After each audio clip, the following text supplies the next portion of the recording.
सितंबर 25 intermediate में इनका 49th rank है। प्रैक्टिकल सब्जेक्ट का कोई भरोसा नहीं होता।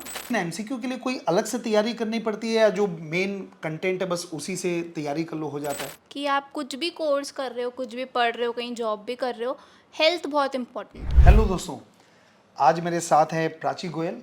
सितंबर 25 इंटरमीडिएट में इनका 49th रैंक है। ग्रुप 1 में 204 और ग्रुप 2 में 222 ये इनके मार्क्स हैं। तो प्राची बहुत बहुत बधाई। Thank you sir. और आप जैसे एक्सेल में आए है ना, तो एक्सेल का ओवरऑल आपको इन्वायरमेंट कैसा लगा? यहाँ का जो फेस टू फेस क्लासेस आपने अटेंड किया तो कैसा लगा आपको? एक्सेल की एक ही चीज़ बहुत अच्छी है, सब इन्वायरमेंट, क्लासेस सब छोड़ के टीचर्स, सब कुछ टीचर्स हैं यहाँ पे। जितना सपोर्ट, जितना फ्रेंडली नेचर है, जितना वो स्ट्रिक्ट भी हैं, बहुत स्ट्रिक्ट हैं बट बहुत अच्छे भी हैं, बहुत स्वीट भी हैं। Okay okay. स्ट्रिक्टनेस भी इसलिए जरूरी है हाँ, क्योंकि है ना, मतलब आप लोग भी एकदम फाउंडेशन से नए तो नए आते हो। कंसिस्टेंसी रहती है स्टिकनेस से। हम्म। अच्छा प्राची, ये बताओ, जैसे आपका मैं ऑब्जर्व करता था थ्योरी सब्जेक्ट में अच्छी आपकी कमांड थी, तो और स्पेशली इन ऑडिट। ऑडिट एक ऐसा सब्जेक्ट है जो पूरे 6 सब्जेक्ट में सबसे ज़्यादा अगर कोई डर लगता है सीए स्टूडेंट हाँ, को होता है ऑडिट से। तो ऑडिट आपकी स्ट्रेंथ कैसे बनी? ऑडिट से सबको बहुत डर लगता था, हम लोग भी बहुत डरते थे। फिर करनी सर ने जो मोटिवेट किया है सबको क्लास में, ऑडिट बहुत डाउनफॉल में थे हम लोग सब ऑडिट में। करनी सर जो रिवीजन देते हैं, और करनी सर स्ट्रिक्ट हो गए थे, बस वही पॉइंट था कि सबको ऑडिट सुधर गया। अच्छा, स्ट्रिक्टनेस मतलब किस मतलब तरीके से? वो माइक जब आता है ना, वो डर लगता है ना माइक का, बस फिर बंदा पढ़ के आता है। ओके। अब डेली पढ़ने लग गए थे, ऑडिट डेली रिवीजन हो गया था ऑडिट का, तो वो दिमाग में बैठने लग गया। वर्ड टू वर्ड कभी याद नहीं होता, पर यार कॉन्सेप्ट याद हो जाता है। मतलब कहीं ना कहीं टीचर की जो स्ट्रिक्टनेस रहती है हाँ, वो वो पॉजिटिव बहुत रहती काम है। आती है। उस समय तो थोड़ा खराब लगता होगा? नहीं, खराब नहीं लगता ना। नहीं लगता था? चलो, तुम्हारा माइंड सेट अच्छा है, नहीं तो कई लोग को उस समय लगता है अरे लेकिन अल्टीमेटली जो रिजल्ट है वो बहुत पॉजिटिव आता है। बहुत। अच्छा, और कोई ऑडिट में तुमने कोई और स्पेशल एफर्ट डाला, कोई नोट्स बनाए या एक्सेल के नोट्स है उसी से पढ़े? मतलब एक तरीका क्या था आपका पढ़ने का? नहीं, एक्सेल के नोट्स जो सर की बुक थी वो बहुत ही सही थी, उसके अलावा हमने कहीं रेफ़र भी नहीं किया है। और ऑडिट में एक चीज़ मैंने जो करी, वो हर दूसरे दिन मैंने ऑडिट को पकड़ा। हर दूसरे दिन रिवीजन के ऑडिट का, तो ऑडिट छूटा ही नहीं कभी।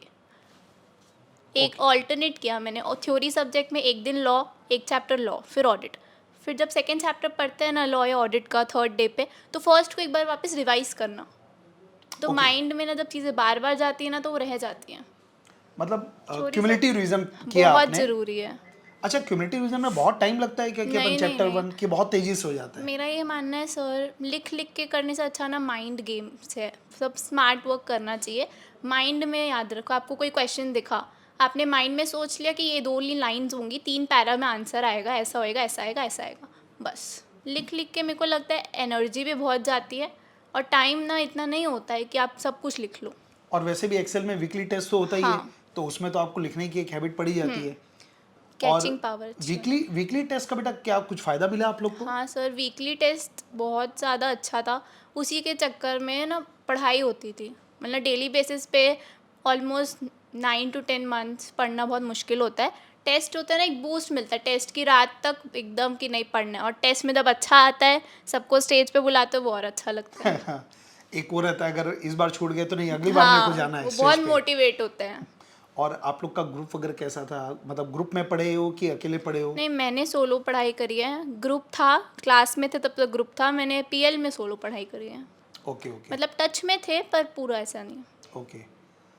और एसएम में भी आपने काफ़ी अच्छा स्कोर हाँ, किया है, तो बड़ा स्ट्रेटेजिक मैनेजमेंट की तैयारी का तरीका बताओ, कैसे आपने तैयार किया? हम लोग ना ऐसा सोचते थे, सब मैं कॉमन बताती हूँ। एफएम और एसएम में एफएम ज़्यादा स्कोरिंग होता था पहले, तो ना करने में भी अच्छा लगता है, थ्योरी कर कर के बोर हो जाते हैं। तो एफएम आता था ना, तो प्रैक्टिकल आता तो आपको सॉल्व करने में मज़ा आती है। एक दिन मुस्कान मैम ने बोला था कि एसएम ना थ्योरी है, इजी है, और स्कोरिंग है, 50-50 है दोनों। बस उस दिन दिमाग खुला कि नहीं, एफएम भी 50 है, एसएम भी 50 है, तो एसएम करके 50 ले लूँ ना। और एफएम में क्या है ना कि अब गलत आंसर हो गया तो क्या करेंगे, उसमें अनएक्सपेक्टेड आएगा। एसएम में वही क्वेश्चंस आएंगे, वही थ्योरी, आपको पता है, कुछ नहीं भी आता तो आपको पता है क्या लिखना है। ये बिल्कुल सही प्लानिंग है क्योंकि है 50-50 मार्क का, तो अगर हाँ, आपने एसएम को बहुत कम टाइम में आप ज़्यादा स्कोर कर सकते हो, और एफएम काफ़ी वास्ट है। एफएम वास्ट भी है सर, और प्रैक्टिकल सब्जेक्ट का कोई भरोसा नहीं होता, हाँ, कॉन्फिडेंस नहीं आता। मतलब आपने सॉल्व करो, वो एक बार आपने एफएम चालू कर दिया पेपर में, बस फिर आपका दिमाग नहीं चलता एसएम में। तो मैं सबको बोलूँगी कि एसएम पहले रखो, एसएम चालू करो पहले, एसएम अच्छे से करके जाओ, उससे ना 50 तो ऐसे ही आ जाएगा, फिर एफएम आएगा ही आएगा। और एक चीज़ बताओ, जैसे वहाँ पे जो 15 मिनट्स का टाइम मिलता है ना, रीडिंग टाइम, और 30% एमसीक्यू रहते हैं, तो आपका प्लानिंग कैसे था? पहले एमसीक्यू पहले बनाए, एमसीक्यू बाद में बनाए, या दोनों साथ साथ में बनाए? कैसा प्लानिंग किया आपने वहाँ पे? एमसीक्यूज़ हमेशा ही पहले करना, क्योंकि थ्योरी में फिर नहीं होता है। थ्योरी में एक बार जाने के बाद एमसीक्यूज़ निकल जाता है दिमाग से, और एमसीक्यू जब फ्रेश माइंड है, 15 मिनट है, सबसे पहले एमसीक्यू करना है। अच्छा, 15 मिनट में ही आपने एमसीक्यू हाँ बनाना चालू कर हाँ दिया हाँ, था? वो हो जाता है 15। एसएम का तो हो जाता है, एफएम का थोड़ा प्रैक्टिकल होता है, वो और लगता है, पर पहले एमसीक्यू ख़त्म कर लो। ज़रूरी नहीं है 15 मिनट्स, टेक 25 मिनट्स 30 मिनट्स, पर एमसीक्यूज़ ख़त्म कर दो। वो स्कोरिंग है 30 आपको मिल जाएंगे, फिर थ्योरी में जाओ। कुछ तो है ना, होना चाहिए कि थोड़े टाइम तक कुछ हो जाए। अच्छा प्राची, एमसीक्यूज के लिए जैसे 30 मतलब बहुत बड़ी बात है, और उसमें हाँ, कटता भी नहीं है मार्क्स नहीं कटता, आपका। नेगेटिव इन मार्किंग जनरल नहीं है। नेगेटिव मार्किंग नहीं है, तो अक्कड़ बक्कड़ करके भी अपन लगा ही सकते हैं। तो लगाया भी है। 20 लगाया हुआ भी है, 20 to 25 अपन आराम से स्कोर कर सकते हैं। लेकिन एमसीक्यू के लिए कोई अलग से तैयारी करनी पड़ती है, या जो मेन कंटेंट है बस उसी से तैयारी कर लो हो जाता है? नहीं, एमसीक्यूज़ के लिए कुछ अलग नहीं करना पड़ता। इस बार तो आईसीआई ने लॉन्च किया था एमसीक्यू बुकलेट, तो उसी को फॉलो किया था सबने, उससे हो गया था। उसका कोई अलग से प्रेशर लेने की हाँ, जरूरत ना नहीं ना है? ना, उसमें तो वही पूछना है जो थ्योरी में आना है। अच्छा, तुम्हारा जो क्लासेस में तुम्हारी हेल्थ इश्यूज भी काफ़ी थे, तुम हाँ बाहर से यहाँ पे रहने आए हॉस्टल में रह के, तो नॉर्मली क्या होता है जब बच्चे को ऐसा कुछ भी, एक तो बाहर से आके दूसरी जगह में सेटल होने में भी थोड़ा सा अनईजी लगता है, लेकिन आपका हेल्थ इशू था, उसके बाद भी आपने जो भी पता नहीं क्या किया वो सब आपको बताना है, और आप रैंक लेकर आए हो, क्योंकि बहुत इंपॉर्टेंट है ये ऐसा कई लोगों के साथ होता मेरा ऐसा मानना है कि आप कुछ भी कोर्स कर रहे हो, कुछ भी पढ़ रहे हो, कहीं जॉब भी कर रहे हो, हेल्थ बहुत इंपॉर्टेंट है। You should prioritise health. Mentally fit होना बहुत ज़रूरी है, आपको मेंटल स्ट्रेंथ होनी बहुत ज़रूरी है, क्योंकि अब आप बाहर रह रहे हो, हॉस्टल में रह रहे हो, इन्वायरमेंट सूट नहीं होता है। मैं हर 2 हफ्ते में बीमार पड़ती थी, मैं बीएल सर को फ़ोन करती थी, सर मैं आज नहीं आ पाऊँगी। और बैकलॉग हो जाता है ना, वो फिर नहीं हो पाता है सॉर्ट। और बैकलॉग के लिए फिर वीडियो मत देखो, तुम सर से डायरेक्ट कांटेक्ट करो, वो कवर हो जाता है। फिर वीडियो देखने जाओगे क्लासेस के बाद, टाइम ही नहीं होता भाई, कितना 8 बजे छुट्टी होना, उसके बाद क्या टाइम मिलता है। तो आई फील मेंटल हेल्थ बहुत ज़रूरी है। बीच में ब्रेक डाउन होता है आपका, पीएल के टाइम पे बहुत ब्रेक डाउन होता है, बहुत प्रेशर में होता है। मैंने बहुत सुना भी है, मैंने खुद फील किया है कि स्टार्टिंग का 1 महीना तो बहुत अच्छा जाता है, फिर ब्रेक डाउन होने लगता है, पर उसमें संभालना बहुत ज़रूरी है। आपने तब संभाल लिया तो आप निकल जाओगे फिर आगे। मतलब उस समय कोई लोग होने चाहिए अपने हाँ, पास में, चाहे वो दोस्त हो, चाहे परिवार वाले हो, या टीचर्स हो, कोई ना फ्रेंड्स कोई बहुत बातचीत। ज़रूरी हैं। फ्रेंड्स बहुत जरूरी है, बिल्कुल। ज़रूरी नहीं इसी कोर्स के हो, वैसे भी फ्रेंड्स ज़रूरी है जो आपको मोटिवेट करते ही रहें। आप हर चीज़ फैमिली को नहीं बोल सकते, उनका भी प्रेशर ही रहता है, उनको भी आप देख रहे हो, वो भी आपको देख रहे हैं कैसा है घर में, तो फ्रेंड्स बहुत काम आते हैं। तो कुल मिला के एक सर्कल होना चाहिए अच्छे पॉजिटिव लोगों का, हाँ, जिनसे आप खुल के पूरी बातें कर सकते हो। Yes sir. और पीएल गेम चेंजर है। हाँ, पीएल गेम चेंजर है, करेक्ट। क्लासेस में भले आप वीक दिख रहे हो, पर आप आगे जाके कुछ भी कर सकते हो।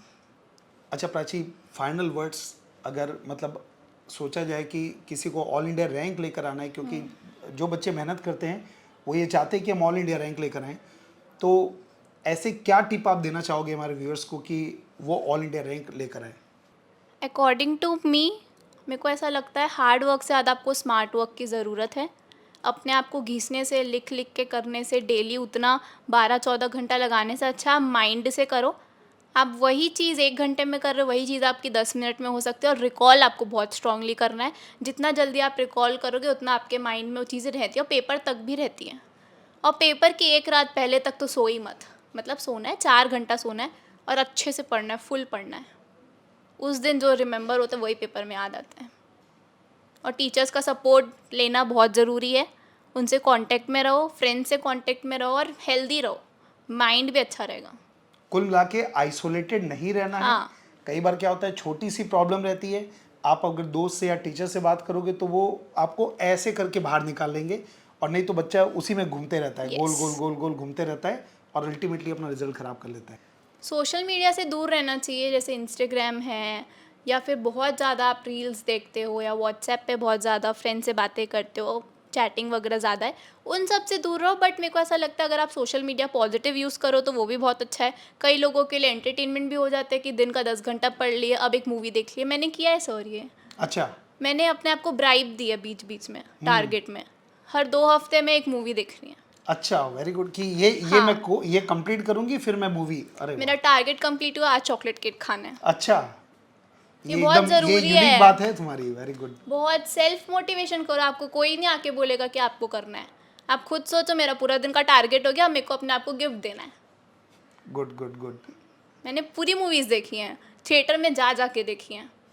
मैं बिगाड़ नहीं रही हूँ, बट फिर भी अपना खुद का होता है, हर किसी का अपना अपना होता है। अब अपना एंटरटेनमेंट ढूंढो, मेरा एंटरटेनमेंट था जो। True true true. ऐसा लग रहा है मतलब ऑल इंडिया रैंक आने के बाद पूरी मैच्योरिटी भर गई है तुम्हारे ये में। बहुत। तो बस हम चाहेंगे कि बेटा फाइनल में भी आप ऑल इंडिया रैंक लेकर आओ, और आपकी जो जो स्ट्रेंथ है उस स्ट्रेंथ को आप एकदम कैरी करना है। Yes sir. और प्लस अगर कुछ छूट गया होगा, कुछ कमी रह गई होगी, उसको फिल करके फाइनल में ऑल द बेस्ट।